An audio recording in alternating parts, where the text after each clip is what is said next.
Hello friend जय जगन्नाथ रंजिता खुशी blog को आपको स्वागत करूँ। आज चलते मछरे भल कि गोटे रेसिपी प्रस्तुत करवा। मछरे कौन लुण हलदी देके मैरिनेट करनवा। एपटे गोटे मसला प्रस्तुत करना। मसला आमको दरकार सोरिष पानमहुरी रसुण अदा जीरा लंका आउ गोलमरीच देखिए भल कि गोटे पेस्ट बनईनवा। एपटे कढ़ई गोटे तेल गरम करी माछ जाक सब लाल करके आमे भाजी नवा। देखो माछ गोटे उल्टे देकी लाली है पर्यटन पूरा माछ भाजवा ना माछ जाक भांगी जीव। देखो माछ होगला काढ़ी नवा। कढ़ई तेल गरम करी कला जीरा टे फुटे दबा। कला जीरा फ्लेवरटा भल लगे। कला जीरा फुटेगला पियाज पकई लाली पर्यटन भाजवा। टमाटो पकईदबा। टमाटो आमर कषिगला गोटे बाटी रखिया मसला 2 चामच पकई भल कि कषिदबा।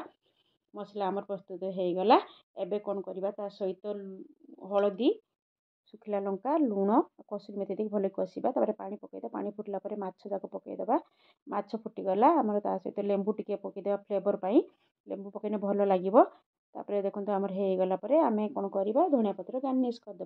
प्रस्तुत होगला आमर माछ करी। आपन भी एमती करूँ खातु।